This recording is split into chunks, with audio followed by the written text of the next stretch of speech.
vende mucho como salud. La competencia siempre ha sido desde el enfoque individual. Muy bien, pues hoy vamos a hablar de parkour, un deporte urbano por excelencia, aunque, tal como hemos hablado antes, puede tener un origen mucho más primitivo, mucho más animal, pero que donde se ha desarrollado es en el mundo urbano. Y tenemos como invitados pues, a 3 personas practicantes de parkour y que se nos van a presentar en estos momentos. Empecemos por ti. Hola, mi nombre es David Ortiz Ruiz, soy de México, soy licenciado en Educación Física, director de la Academia de Gimnasia Artística y Parkour Natural Gym, técnico del estado de Michoacán de Parkour y actualmente uno de los entrenadores de la selección mexicana de Parkour. ¿Qué nivel? Hola, yo soy José Francisco Aguilar García, me conocen más como Paco Parkour. Soy atleta de parkour seleccionado mexicano y pertenezco a la rama de velocidad en las competencias de parkour. Soy de Morelia, del estado de Michoacán, y estamos de paso por Barcelona. Me toca, ¿no? Yo diría, Soy Daniel Rodríguez, también conocido como El Gallego. Soy atleta desde hace 16 años en esta disciplina y a día de hoy pues organizo todos los eventos a nivel nacional, en la calle y en gimnasios, y también no solo de parkour, sino de cama elástica y deportes urbanos, pero sin ruedas. muy bien, pues yo soy Fausto Ramírez, fundador de Norpoint, enamorado de la cultura urbana y tenía ganas de conocer un poquito más profundamente el mundo del parkour y hoy pues se nos ha puesto la oportunidad. Por eso vamos a hablar con ellos 3 y nos van a explicar pues origen, evolución, circunstancias, características del mundo parkour y por ese motivo nos vemos hoy aquí. ¿Qué haces tú por Barcelona? ¿Has dicho qué? Hace como si estuvieran obligados a hacer eso. No, esto pues empezó un poco con un evento que se hace aquí anualmente a nivel de Cataluña y nadie lo iba a hacer. Y yo estaba quejándome mucho y un compañero me dijo, deja de quejarte, hombre, y hazlo tú. Y nada, empecé a organizarlo, cada vez puse más actividades y demás, creé como un formato nuevo y a día de hoy pues me han llamado de bastantes zonas de España y no solo estamos en Barcelona, sino en Madrid, en Valencia, etcétera, y en muchos sitios. Muy bien, ¿y vuestra evolución en el mundo del parkour cuál ha ido siendo? Digamos, él parece ser, aunque sea deportista desde hace años, hasta hace 2 días no ha empezado a hacer actividades y a organizar. Pero vosotros lleváis tiempo, tú practicando y tú ejerciendo también como entrenador. Pues en su tiempo también practiqué, digo, hace 16 años aproximadamente. Yo empecé porque estaba jugando un jueguito en un ciber de esos de computadora. Estaba jugando un juego de Pokémon y el dueño del ciber puso un video que se llamaba Ninja Urbano y era un chico que traía un pasamontañas y ropa negra brincando en edificios. La verdad desconozco de dónde. Yo me fui emocionadísimo y alucinado diciendo yo quiero hacer eso. Entonces ahí fue mi primer acercamiento, busqué en internet unos tutoriales de unos ejercicios y ahí me puse a intentar en casa y fue como empezó. En ese entonces en Morelia, que es de donde somos, había como 6 personas que lo practicaban apenas y pues me tocó ser de la primera generación de ahí y pues durante los años lo fui practicando. Ya llegó un momento en el que me tocó pues volverme un adulto responsable, horrible por cierto, y tuve que elegir entre me dedico a seguir entrenando o pues tengo que buscar la forma de ganarme la vida y fue que me volví entrenador después. Bueno, aparte de que estudié pues para ser maestro de deportes, de educación física y eso. Muy bien, ¿y de Morelia a Barcelona a qué se debe? ¿Y cómo lo lleváis? Tuvimos la oportunidad de caer en el gimnasio. Primero, pues, sin que los papás se dieran cuenta, empecé a enseñar a uno de mis alumnos. Fue como de... Ya no estaba compitiendo en gimnasia artística varonil y le dije, hey, se llama Felipe, hey Felipe, te voy a enseñar unos ejercicios que yo hacía cuando entrenaba. Entonces me puse a enseñarle, pero no queríamos que su mamá supiera porque se enojaba, porque pues en ese tiempo no era muy bien visto allá en Morelia. Lo asociaban como una actividad de, pues quizá de vagos o algo así. Entonces fue como escondidas y poco a poco pues el chavito fue avanzando, se volvió muy bueno y ahorita es medallista de plata del Mundial de Japón del año pasado. Luego ahí conocí a Paco también en el gimnasio, junto con un grupo de parkour de ahí de Morelia, empezaron a ir a entrenar y platicando con Paco le decía que estaría padre buscar la forma de salir a competencias. Y pues las cosas se fueron dando, fuimos a un nacional, en el nacional, en la competencia nacional sobresalió mucho Paco, se le ofreció la oportunidad, mentira, de ahí nos fuimos a un selectivo, a otra competencia que fue un selectivo, para venir justamente a la competencia que venimos este año, a la de Montpellier, y fue seleccionado desde ese entonces para venir, y pues ya a partir de, pues ha de tener que 2, 3 años que empezamos a trabajar ya como en forma en eso, ¿no? Sí, como 3 años. Y pues gracias a Paco y gracias a Felipe es que pues el parkour evolucionó muchísimo más de lo que ya había crecido ahí en Morelia, y pues son los primeros como representantes de nuestro estado que logran salir así. Pero sí, pues se lo ganaron a pulso, a dedicación y esfuerzo. Aclarar que la competición de Montpellier es la competición mundial hecha por la Federación Mundial. Ha parecido como, sí, la competición de Montpellier, sí, pero estamos aquí con los representantes de México. La Copa del Mundo de Montpellier, no es exactamente el mundial es una competición aparte, pero sí es una Copa del Mundo, entonces sí tiene participación pues, de todo el globo. Es así como lo sería la Copa del Mundo de la FIFA. Sí, realmente los que van ya ganando estos años puntúan para las Olimpiadas. La FIG es de camino a las Olimpiadas.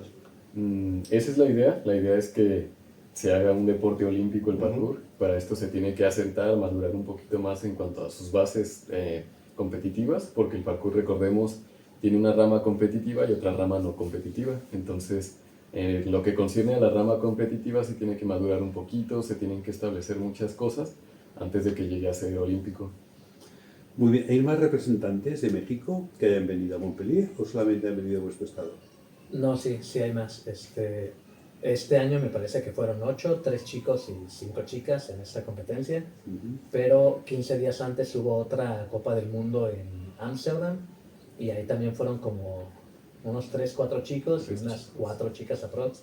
Y el año pasado que venimos también eran en total como 8. Pero sí son como unos 8 o 9 quizás los que representan a México. Algunos en estilo libre, que es el freestyle, y otros en speed. Ya depende pues de la especialidad de cada atleta, o incluso algunos participan en las dos. Muy bien, vamos a ir finalizando.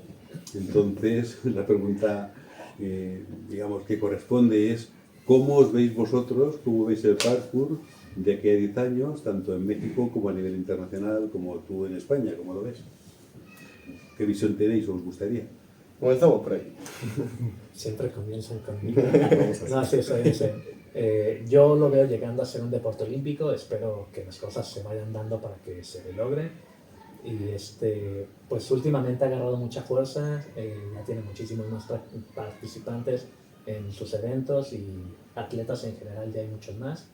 También en 10 años espero que la cantidad de chicas que practiquen parkour sea ya muy igualada a la cantidad de chicos, porque actualmente son más chicos que chicas, pero yo creo que para cómo va la cosa, sí va a llegar un momento en el que sean tanto hombres como mujeres en cantidades casi iguales los que puedan estar participando en este deporte.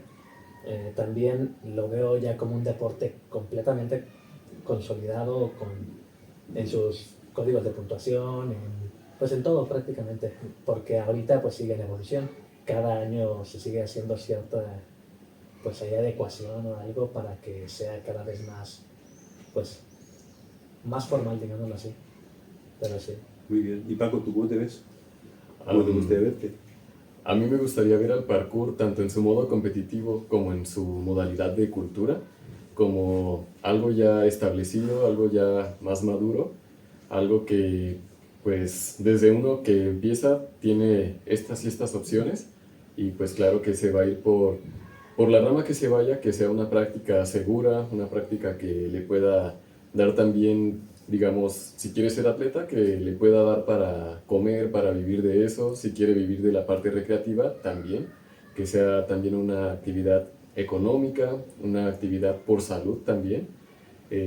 Yo quiero que los valores iniciales del parkour como disciplina prevalezcan a través de las generaciones, que es esto de la competencia. Ok, puedo tener un ranking mundial, pero la competencia siempre ha sido desde el enfoque individual, la competencia contra las limitaciones mentales y físicas de uno mismo, y esto a la vez que nos ayude a crecer como persona y a la vez como comunidad, que nos permita seguir compartiendo movimientos, experiencias, buenos ratos, recreación, comunidad, familia, que tenemos en todos lados del mundo, gracias a que nos une este amor, esta pasión por el movimiento.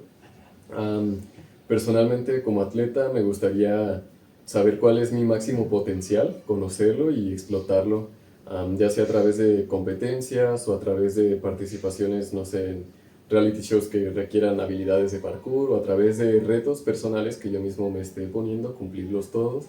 Y pues ahora sí que cuando me toque retirarme del parkour, me vaya sabiendo que lo intenté todo, y pues con esa satisfacción de que a lo mejor voy a dejar una semilla para las futuras generaciones. Muy bien. ¿Y tú? Pues primero, que bien habláis, chicos.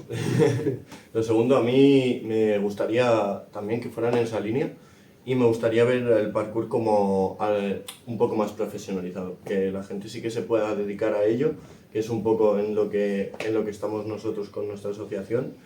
Y creo que, por lo menos en España, se acabará implementando en sistemas de educación, porque en países más del norte de Europa sí que están implementados mucho en la educación, y creo que tirará un poco más a evolución por el lado de la salud.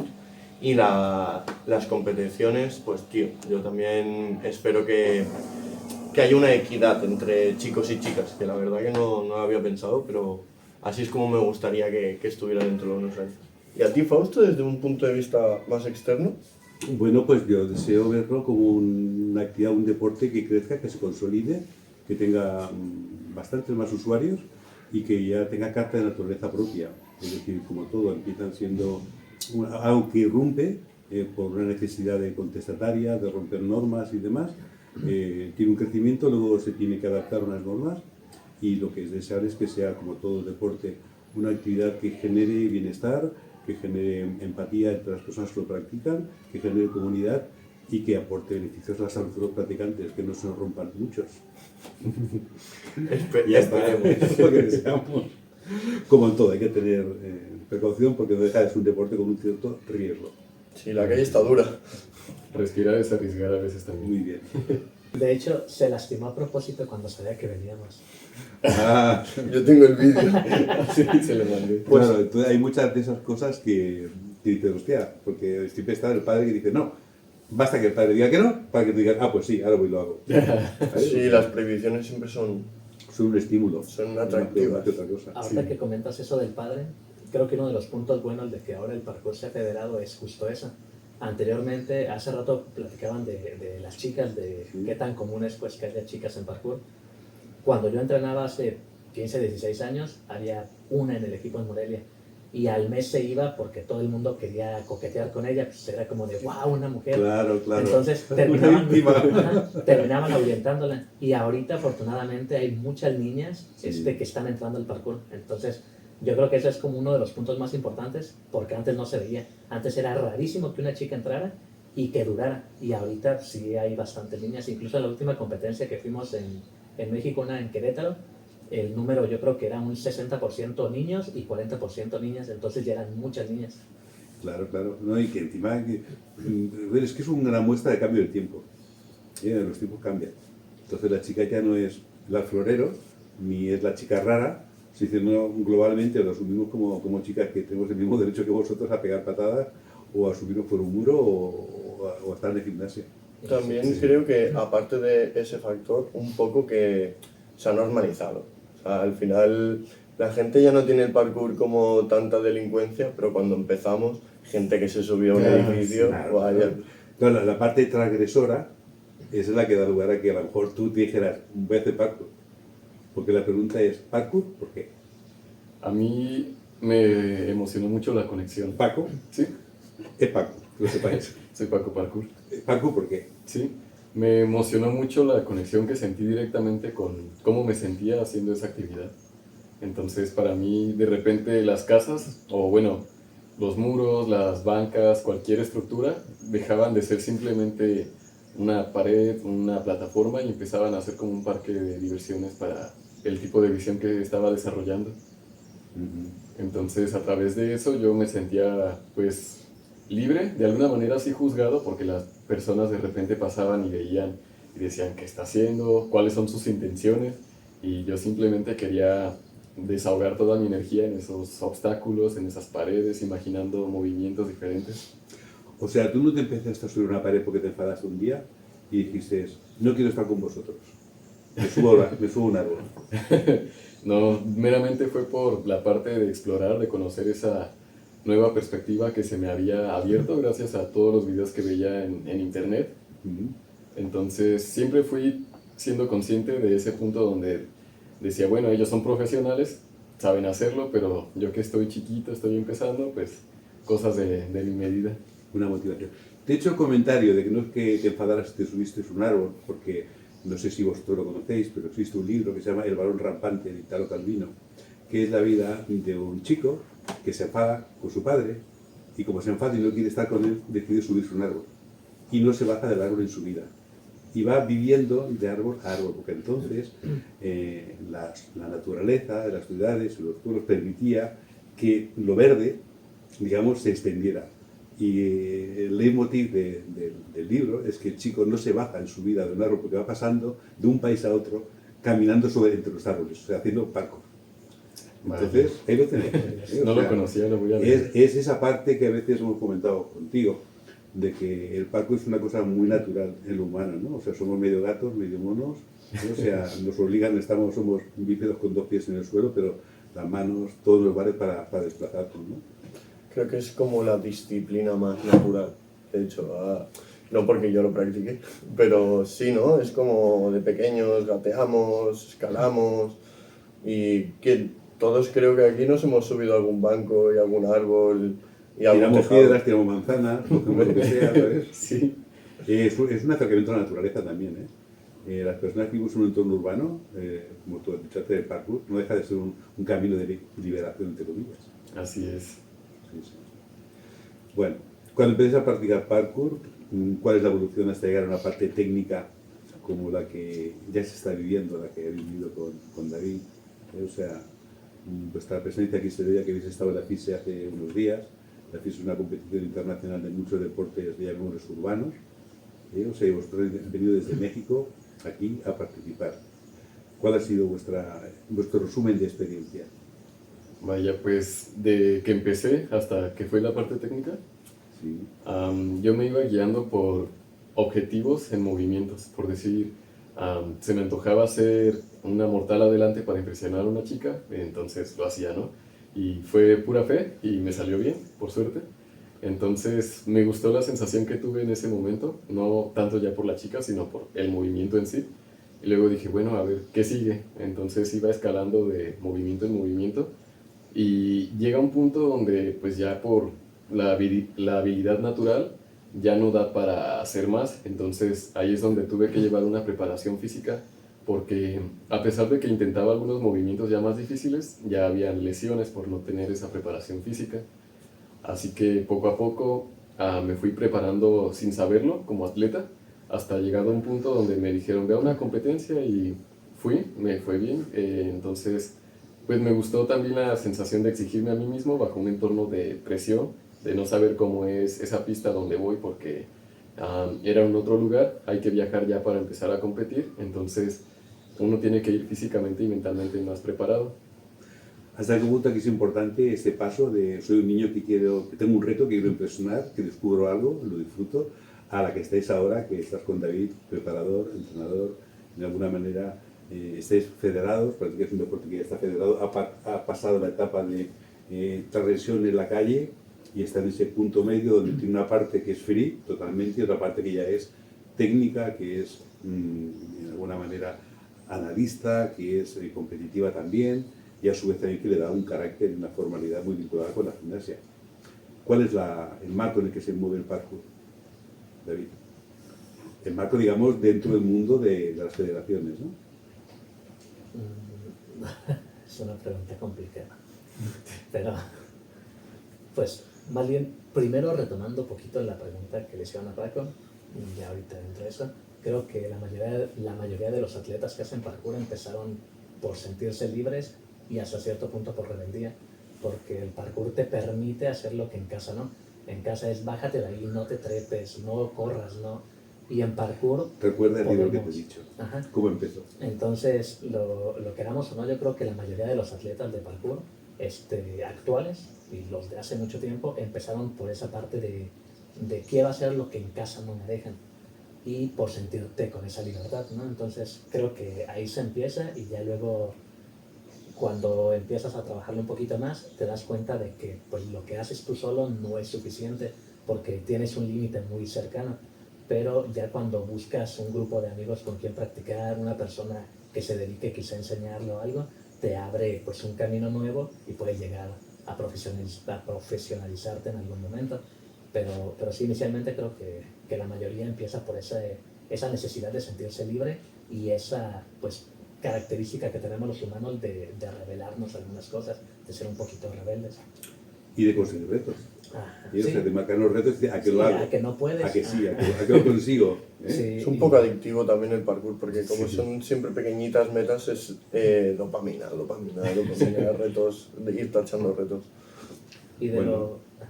de lo que preguntabas de cómo es esto de las federaciones así, pues creo que aún está un poquito complicada la cosa porque, como hace rato platicábamos, muchos atletas de parkour aún solemos tener cierta resistencia como al seguir ese tipo pues, de indicaciones, de programas, de reglas, cosas así. Entonces creo que es como una pequeña batalla constante entre el tiene sus pros pero tiene sus contras. Y es estar como jalo aquí, aflojo acá, sí me gusta mucho cómo se está haciendo, no me gusta mucho cómo se está haciendo. Entonces, pues creo que es como una pequeña batalla que va a seguir durante un tiempo hasta que haya un acuerdo bien entre los practicantes de parkour y las personas que están como que moviendo esta parte de creando los programas nacionales, de poniendo las reglas en las competiciones, los códigos de puntos, porque siempre va a haber a quien no le guste algo y a quien sí le guste. Siempre habrá quien diga, es que el código de puntos actual siento que favorece muchísimo la acrobacia y eso lo acerca mucho a la gimnasia, pero no favorece el movimiento como más emblemático del parkour, que en sus momentos eran los gatos, los dash, los speed, o sea, los utilizamos como elementos de conexión, pero realmente no tienen un valor muy alto. Y el hecho de que favorezca tanto a la gimnasia, pues al final pasa que ves rondas de freestyle en donde pareciera que es pura gimnasia o pareciera que es pura acrobacia. Entonces siento que por eso siempre va a haber quienes digan no me está gustando cómo va la cosa y el siguiente año se van a modificar unas cosas y puede que sí. Está marcado dentro de la Federación de Gimnasia, tanto en México como en España, como en otros muchos países, ¿no? Sí. Con lo cual, de alguna manera, habrá que flexibilizarla, dar lugar a que esta federación, digamos, dé cabida a las visiones que tiene el parkour, ¿no? También, o sea, viene de la rigidez, si tú quieres, normativa que puede aplicarse a la gimnasia y de alguna manera tendrá que convivir y flexibilizarse también. Sí, también un poco el origen del parkour, se criticaba mucho a la gente que competía, porque si yo intento superarle a él y me voy a la calle que todo está duro, seguramente me haga daño, pero si yo me supero a mí mismo, cada día me llevará una pequeña victoria. Entonces, al inicio cuando se empezaron a hacer las competiciones iba mucho de la gente que era muy de la comunidad y a lo mejor se ponía a competir, le pagaban el viaje y todo y luego salía con una camiseta anti-competición, tal. Y sí que hay un poco eso, pero yo creo que poco a poco se va mezclando un poco. La gente que está como por la competición intenta mantener esos valores, pero ahí estamos, poquito a poco. Sí. Bueno, pero será algo similar a lo que pasa con otros deportes, ¿no? Como con el skate, como con el BMX, lo que es, digamos, parque y lo que es freestyle en la calle, ¿no? Que van conviviendo. Hay quien a lo mejor se vuelca más en uno, quien se vuelca más en otro, hay quien disfruta de la competición porque te permite también técnicamente hacer un desarrollo, Sí. y quien dice, no, déjame que voy mi bola. Es un poco lo que decíamos antes, ¿no? En plan, como el parkour como deporte o como expresión corporal, ¿no? Justamente. Yo creo que aquí un poquito la particularidad de esta resistencia que hay de parte de la comunidad es que el parkour mundialmente no se está rigiendo a sí mismo, sino yo como atleta que empecé en la calle, siento que me está rigiendo la gimnasia como federación mundial y no el parkour como federación internacional o mundial. Entonces siento que ahí el no sentir que es un deporte independiente en sí mismo, porque hasta antes de la FIG no habían habido como problemas por competencias que organizaba la misma comunidad. Entonces sí estaba como abierto los atletas que quieren superarse a sí mismos y los atletas que también les gusta la emoción de participar en una competencia. Bueno, también ocurre que no deja de ser un deporte, entre comillas, aunque como actividad es tan antigua como los seres humanos, ¿sabes? Pero como deporte es reciente, que podemos decir 15 años, 20 años, más o menos, que está desde que empieza en la calle. Del 97 se empezó a constituir mi año. Entonces, claro, poco a poco tenía que hacerse un hueco. Si ahora está bajo el amparo de la Federación de Gimnasia, en la medida que haya más usuarios, más practicantes, crezca la masa, digamos, de personas que son parkour, pues, como todo, harán su vida aparte, si eso corresponde, si no tendrán que estar bajo el paraguas de otra entidad mayor y tener que convivir, ¿no? con las normas y con las reglas, hasta que no tenga las suyas propias. Justamente. Sí, sí. ¿Los jueces cómo hacen para juzgar en el mundo del parkour? ¿Cómo? Los jueces, ¿qué criterios tienen?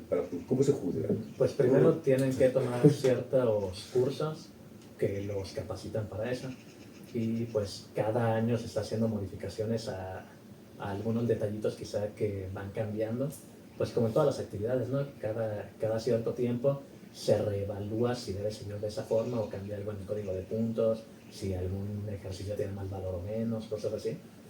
Pero pues en sí tienen que tomar cursos de capacitación en los cuales pues se les enseña qué es lo que tienen que ver, qué es lo que tienen que calificar, penalizar en caso de. Pero al final pues es un deporte hasta cierto punto de apreciación. Salvo en Speed, pues obviamente hay un cronómetro. Hay un cronómetro que en Speed dice cuándo sales, cuándo llegas, el que haga menor tiempo gana. Ahí los jueces están obviamente observando que no salgas de las líneas permitidas, que sí pases por los checkpoints, cosas así. Y ese se puede decir que es un trabajo relativamente sencillo porque no está tan complicado de hacer. Sin embargo, para los de freestyle pues la tienen un poco más difícil porque hay jueces de ejecución y jueces de dificultad. Entonces el panel de jueces son como 6, 8 jueces para evaluar al atleta que pasa. Hay un como líder de esos jueces que es el que tiene cierta autoridad un poquito mayor. Sin embargo, por ejemplo, si a mí me toca calificar la dificultad, yo tengo que ver qué elementos hizo y de esos tomar los elementos de mayor valor para, según yo son 3, para sacar una puntuación. Y supongamos que Paco es juez de ejecución, él tiene que ver toda la parte de los errores técnicos y cosas así.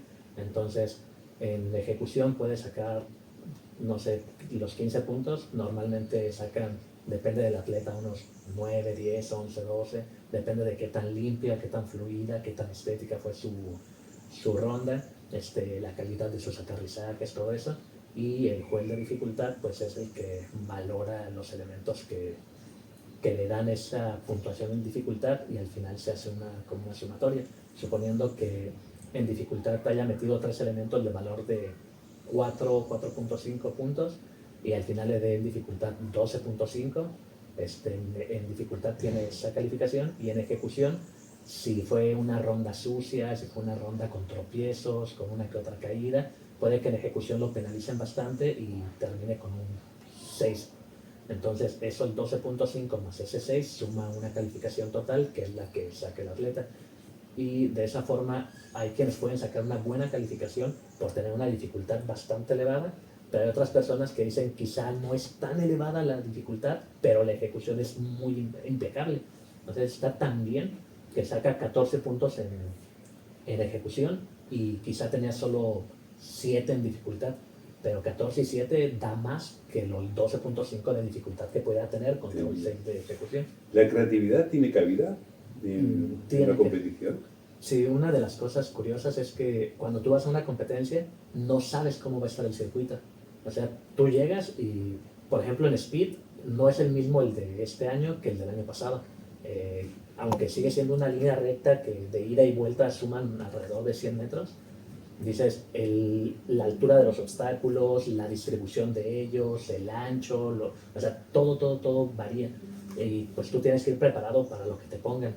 Entonces, pues obviamente tienes un día de entrenamiento, 1 o 2 días, depende de la competición, en los cuales puedes estar viendo cuáles serían las mejores formas de pasar esos obstáculos. Y en el caso de freestyle, pues es todavía más complicado porque tú puedes decir, ya sea en el gimnasio, ya sea en el área en donde yo entreno, preparo ciertos elementos, pero si llego y, por ejemplo, la salida de doble mortal en barra la hago en una barra que mide 2,50 m, pero en la competición la barra más alta tiene 2,30 m, dices, uy, esos 20 centímetros está cañón. Entonces tienes que idear qué elementos son los más efectivos y adecuados para lograr un buen puntaje y que puedas realizar de la mejor forma, porque no es lo mismo hacerlo en una barra más alta que en una más baja. Igual no sé, un triple cork, scoop triple, sí, Un triple cork. giro, para el que no Sí. lo entiendo. No es lo mismo tirarlo de una altura de 80 centímetros a 1,20 m. Mientras más altura, tienes más tiempo para el Más giro. margen. Pero también la caída la recepción es más fuerte. Entonces, si yo no lo he trabajado a una altura en la cual está el lugar ideal para hacerlo en la competencia, quizás no es buena idea hacerlo. Entonces, en base a todas las herramientas que tengo, es decir, todas las acrobacias que domino, los movimientos, los saltos, los balanceos, las salidas, todo eso, yo tengo que estudiar el espacio y decidir, creo que la mejor opción es meter tal elemento aquí que me da tantos puntos, tal elemento allá que me da tantos puntos y tal elemento allá que me da tantos puntos. De conexiones puedo hacer esto para que se vea bien, para que se vea fluido, para que se vea bonito, para que no sea que se corte el flow. Entonces, llegas, te presentas al lugar de la competencia y analizas qué puedo y qué no puedo hacer, qué me conviene, qué me da más puntos, si arriesgo o no arriesgo, porque pasa mucho eso, que hay gente que arriesga demasiado y al final la acrobacia no salió y perjudica. Entonces tienes que pensarle de inicio a fin cómo va a ser tu ronda y generalmente es estudiarle. Llegas, lo ves, grabas quizá la zona, tomas fotos y cuando llegas al hotel o llegas a donde te vas a quedar a dormir, es estar analizando, ok, en base a lo que sé, ¿qué puedo hacer? ¿Qué me conviene hacer? Quizás sé hacer un triple fly, pero es mucho riesgo. Entonces, ahí es en donde entra esta parte de análisis y creatividad. ¿Cómo vas a hacer tu ronda para que te dé una puntuación bastante buena? No es como otros deportes, por ejemplo, el skate o la gimnasia rítmica, que ya sabes qué espacio tienes y las rondas las tienes más que estudiadas, más que analizadas, más que preparadas. Exacto. Aquí te ves obligado en cuestión de horas a adaptarte. Lo que tengas en la cabeza hacer, los ejercicios que tengas pensados, adaptarlos a las circunstancias y a las dimensiones, ¿no? Y los handicaps de que te cambien 10 centímetros es un gran problema para una propia persona. No, incluso muchas veces pasa en el ancho de los tubos. Sí. El grosor, por ejemplo, no es lo mismo agarrar aquí Claro. que agarrar algo en donde sí tienes más. Hay quienes que se acostumbran más a un agarre más grueso o más cerrado, depende del ejercicio que van a hacer. Y en competencias nacionales, al menos en México, no sabes a qué te vas a enfrentar. A veces llegas a tubos que están súper resbalosos, llegas a superficies de caída que son de concreto, otras veces de madera. Entonces, también tienes que tener eso en cuenta, el impacto que tanto daño te puede hacer a tus articulaciones si no lo caes bien. Y yo, por ejemplo, con mis alumnos, cuando vamos a competir, siempre busco como la parte más segura. Digo, en el gimnasio hacemos esto, pero en esta competición el piso es concreto. Si fallas, te me desnucas. Entonces, prefiero a veces limitar un poquito esa parte a costa de, más bien, sacrificar dificultad por seguridad, pero si fuera una superficie diferente o si fuera una barra diferente, sí le permitiría hacerlo. Por ese lado, pues sí es complicado porque dices, rayos, te tienes que adaptar. Yo creo que es eso, adaptación. Adaptación al 100% y rápida. De hecho, el año pasado, el Galván, puede ser, que en la competición de la FISE, que venía representando a México, tenía una ronda preparada de mucha exigencia y haciendo con Gainer creo que se astilló la tibia, ¿no? Algo así, como... Sí. Ese fue creo hace 2 años, ¿no? Hace 2 años Hace tuve una 2 años. fractura, no sé si de tibia o peroneo ambos, pero sí, Tibia, creo justamente que sí.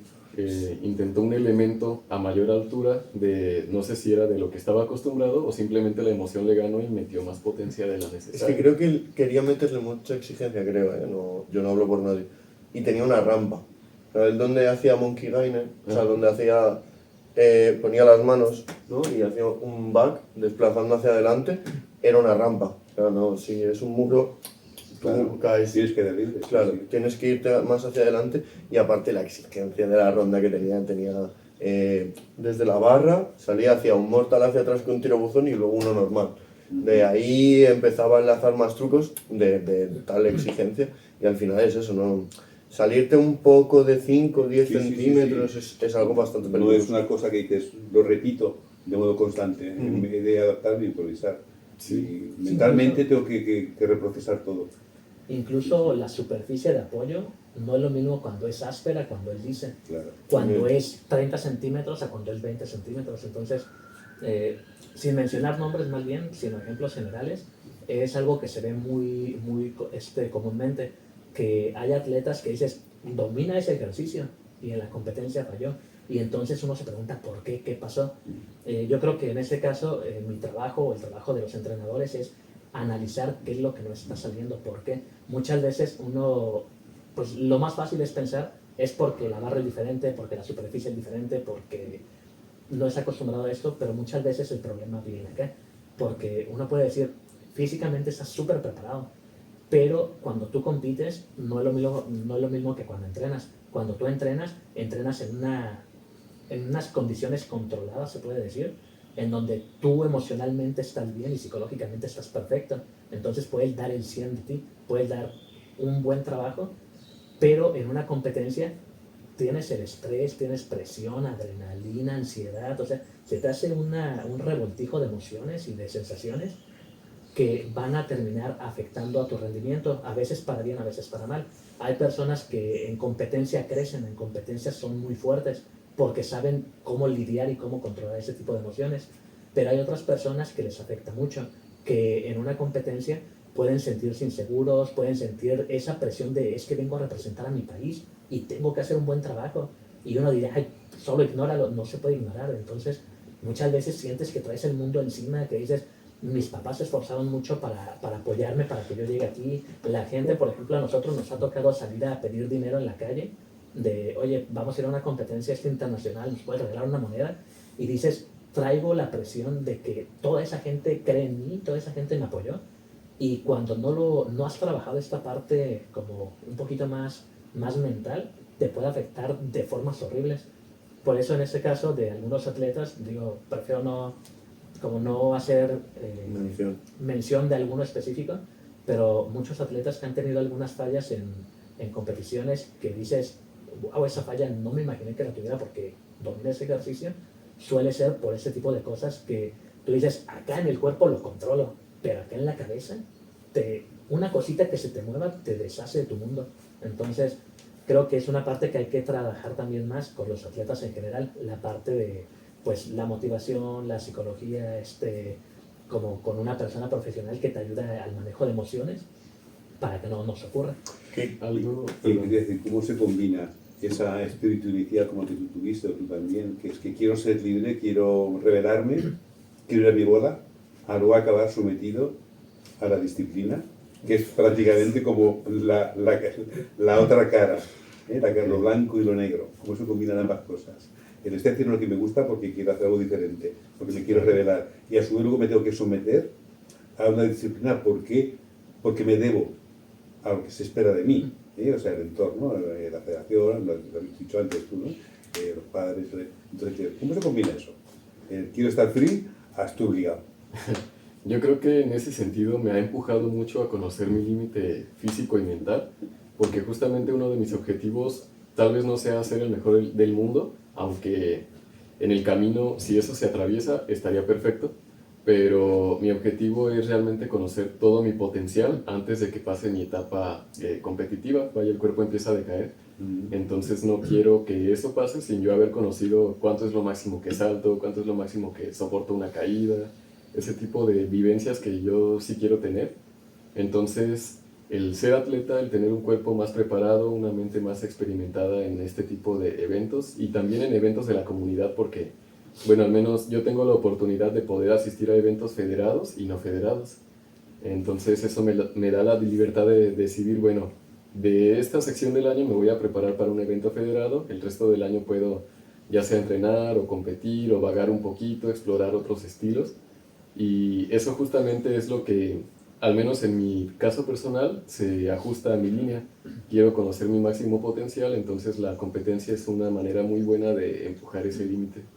Pues cualquiera de esos dos aspectos es muy importante, manejarlos bien, ¿eh? Es decir, el de voy a mi bola y voy a ver hasta dónde llego, siendo consciente de que todo tiene un límite, todo tiene un techo, está muy bien. Respondiendo a tu pregunta de cómo se combina y eso, yo creo que principalmente tiene que ver con el enfoque. Por ejemplo, si yo veo que para llegar a mi objetivo tengo que someterme, yo cambiaría la palabra someterme. Yo diría comprometerme, yo diría esforzarme. Pero en el momento en que yo lo veo como me tengo que someter, ya es una yo lo he dicho por provocar, negativa. O sea, sí.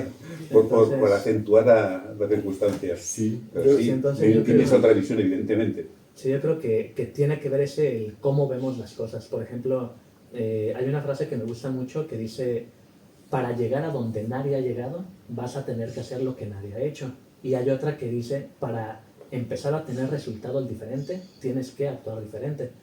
Una de las cosas que yo muchas veces platico con algunos alumnos, algunos conocidos que son deportistas, es, no es casualidad que el mejor atleta en X disciplina tenga este tipo de cuerpo o tenga este tipo de alimentación. A veces para llegar a donde uno quiere llegar es importante cambiar algunos hábitos que pueden ser no muy buenos para nosotros, sea mala alimentación, sean malos descansos, sea quizá vicios, o sea, muchas veces creo que uno pues es eso, el enfoque, y otro, tener objetivos bien claros. Por ejemplo, si yo digo mi objetivo es ganar una medalla en el mundial, tengo que entender que quizá mi situación actual no me lo va a permitir, porque mientras yo esté descansando, haciéndome pato, jugando, comiendo mal, en otra parte del mundo va a haber una persona dispuesta a hacer otras cosas mejores no mejores, sino más adecuadas para ese objetivo. Entonces ahí es en donde uno dice, no es que me tenga que someter a esto, sino más bien es, me quiero comprometer a mejorar mi alimentación para poder tener pues ahora sí que un rendimiento energético mejor. Para obtener ser más eficaz. Igual me quiero comprometer a visitar al psicólogo una vez al mes para aprender a trabajar esa parte de la motivación, de las emociones, de entender que no toda la vida no toda la vida puedes estar motivado y tienes que aprender a ser disciplinado. Me quiero comprometer a empezar a visitar un fisioterapeuta, aunque no esté lastimado, porque la fisioterapia, a mi parecer, debe ser preventiva, no debe ser una vez que ya me lastimé. Entonces, yo buscaría como ese tipo de cosas, de decir, si quiero llegar a este resultado, tengo que ver todos los pasos que hay para llegar. Y si hay algo de lo que actualmente estoy haciendo que no favorece mi avance hacia ese objetivo, entonces quizá deba aprender a modificarlo un poco. Pero el aprender a modificar ese tipo de actitudes, de comportamientos, de hábitos, no necesariamente tiene que ser visto como algo malo, como un sometimiento, como una obligación, sino como un facilitador para llegar al destino que quieres. Entonces, yo creo que lo primero, cambiar ese enfoque. A mí si me dicen someter, me imagino que alguien me trae con una correa, ¿no? Me imagino que alguien me está golpeando, o sea... Era un poco la intención, ¿no? O sea, someter en cuanto a las normas, las disciplinas y demás. Muy interesante tu explicación, tu pedagogía explicándolo, ¿eh? Se trata de buscar ese tipo de cosas. Yo mi respuesta... Porque hay quien dice, hostia, ¿qué esto significa esto? No puedo ir a mi bola, me están sometiendo. La explicación es esa. O sea, elijo. Yo te puedo dar una muy más rápida entre la competición y el de esto. Una es por gusto y otra por dinero. A David le encanta extenderse, ¿eh? A David le encanta Mucho, muy, mucho. muy explícita, pero le encanta extenderse. Está bien, ¿eh? También. Pero, Sí. ¿sabes? No. No creo que sea por gusto y por dinero. Porque, por ejemplo... Hablo a Sí. título personal. Era simplificado, fíjate tú. Yo hablo a título personal y no me parece mal de que haya competiciones porque sí que es verdad que hay gente que viene desde de mi generación o de generaciones de arriba que lleva tantos años como yo y sí que tienen las competiciones prohibidas, no les gusta por el tipo de origen del parkour y demás. Yo creo que sí que hay que notar la evolución, o sea, significa que vienen empresas, que hay intereses, crecemos, que hay variaciones, etcétera. Lo que pasa es que yo lo único que quiero diferenciar es que el parkour no es eso. O sea, me parece genial que haya competiciones, pero no venimos de ahí. O sea, vete a competir, vete a hacer lo que quieras, pero ten en cuenta que tenemos una disciplina, tenemos una filosofía, etcétera, y que no pasa nada porque compitas, nadie te va a escupir en un ojo ni te va a hacer la zancadilla por la calle, pero mira bien de dónde venimos, ¿sabes?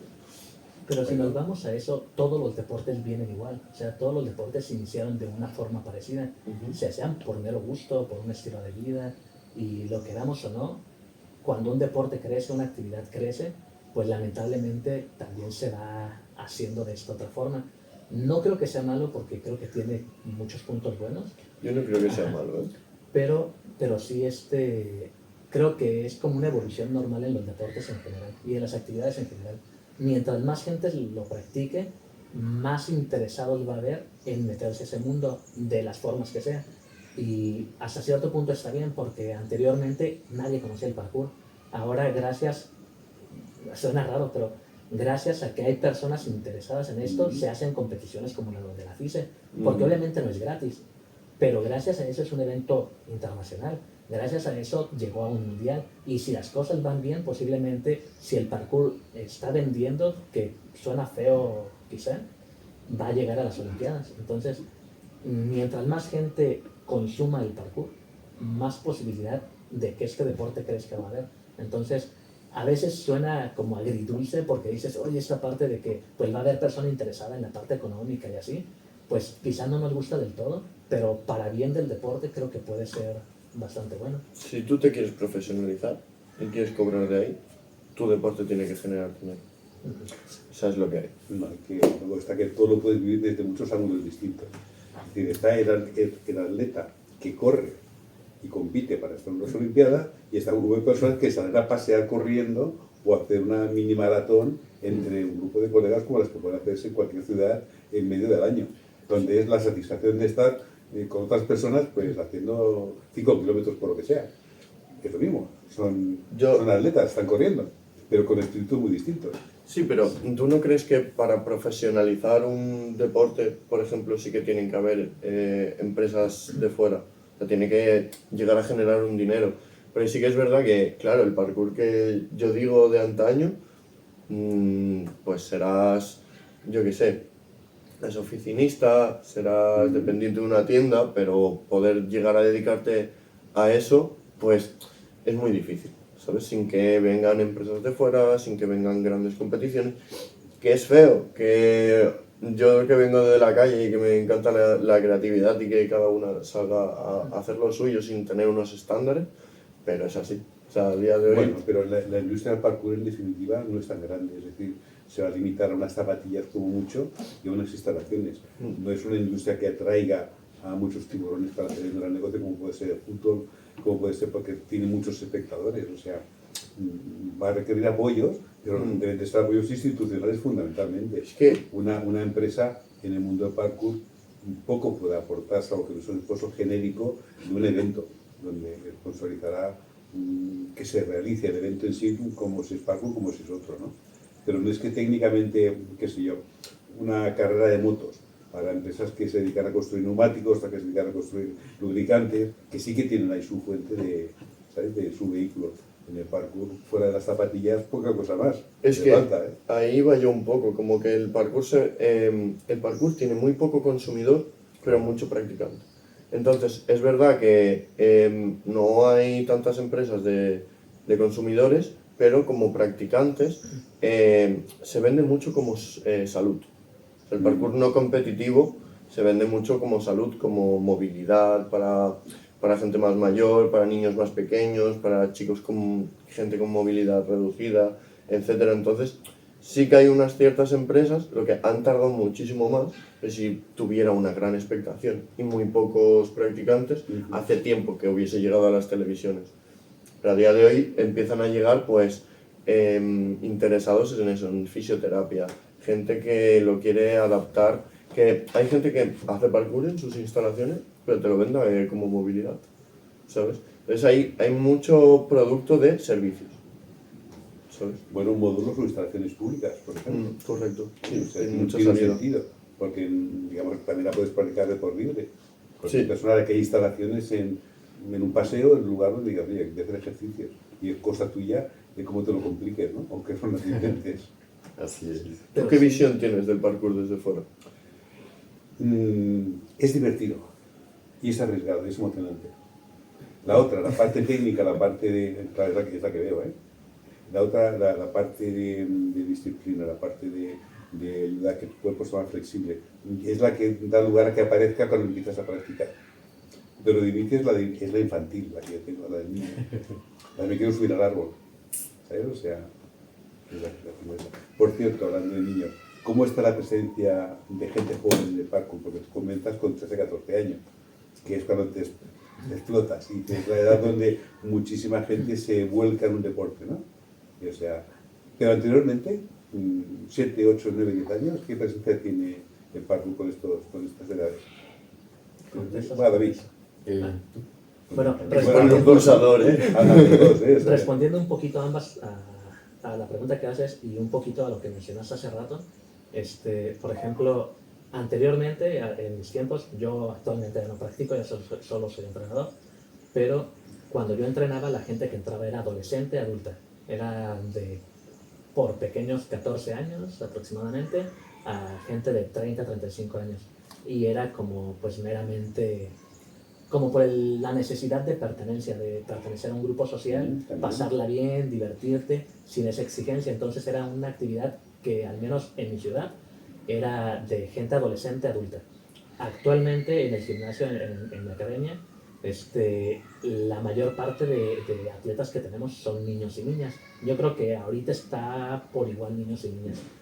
El más chiquito tiene 5 años y la más grande de las niñas tiene, me parece que 14, de los grupos chiquitos. Entonces, como el promedio está entre los 9 y 10 años. Y son pocos los más grandes, que es, por ejemplo, está Paco, está Alexa, está Felipe, está Chris, que Chris tiene 15, Felipe 16, Paco 26, Alexa 21, 22. Entonces son los más grandes. Pero en su mayoría, y respondiendo un poquito a lo que comentabas hace rato, le da la oportunidad a personas que se dedican a emprender, a negocios y cosas así, a entrar de esta forma. Nosotros entramos como una academia que ofrece enseñar de forma segura el parkour. No digo que aprenderlo en la calle sea inseguro, pero creo que lo que nos ayuda a nosotros un poquito es que tenemos piso de tatami, colchonetas, y para un papá es importante que su hijo o su hija pequeña pueda aprenderlo en un entorno un poquito más seguro para ellos. Y como recalco, no significa que aprenderlo en calle sea inseguro. Yo lo aprendí en calle, Paco lo aprendió en calle, la mayoría de las personas lo aprendieron en calle, pero a veces para que el papá, porque tú comentaste hace rato, el papá es el que va a decidir si se puede o no se puede, ¿no? Entonces, para que el papá a veces se convenza, sí es importante que las instalaciones lo convenzan, que el material lo convenza, que la preparación de los entrenadores lo convenza. Entonces, este tipo de cosas abre la puerta a personas como yo, que podemos vivir de esto. O incluso, en tu caso, Fausto, ¿verdad?